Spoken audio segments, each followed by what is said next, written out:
Balik-operasyon na ang motorcycle taxi app nga Angkas sa Cagayan de Oro City. Sa nato ang dugang detalye ni pinagi sa live report ni Cyril Chavez. Cyril.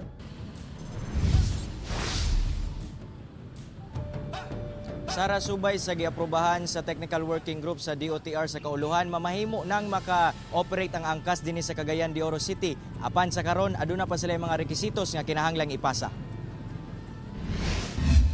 Dako ang kalipay karon sa mga angkas riders sa Cagayan de Oro City. Human nga gitugutan na sila nga maka-operate pagbalik subay sa pagtugot sa Department of Transportation sa Kauluhan. Kinumduman nga nalakip ang Cagayan de Oro sa pilot run sa maong motorcycle taxi uban sa Metro Cebu ug Metro Manila. Among pilot run kutob una sa Marso ning tuiga. Among lakang dakong tabang sa panginabuhian sa mga angkas riders. Dako gid siya katabang kay pag mag-out ko dito na ko ginakuha kong tubil, gina-extra na ko inka, gina-extra nga mga expenses. Duty ko angkas alas 7 pingon sa alas 11.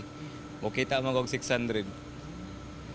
Unya sa bansamantalang kung magtrabaho ka, minimum.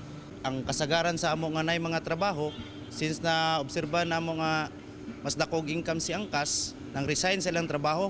Samtang pasalig sab sa angkas nga luwas mosakay sa ilahang mga rider tungod mipelawom sila sa saktong training ug seminar. Ang paningkamutan namo no nga times 2 times 3 pa namo ang amo ang paghugot nga pagtan-aw sa safety nga mahatod nato anywhere in Cagayan de Oro ato mapasahero. Hinuon gipaabot pa karon sa LTFRB 10 ang taripa o fare matrix gikan sa Kauluhan nga ipatuman sa syudad.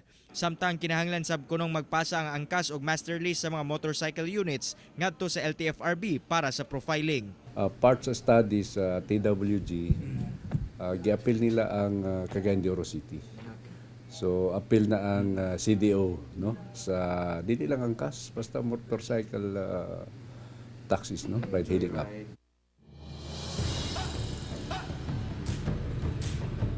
Kung makakomply na ang angkas sa tanang rekisitos nga gikinahanglan sa LTFRB, gilayon silang maka-operate dinhi sa syudad.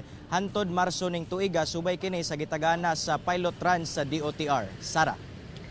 Okay, daghang salamat, Cyril Chavez.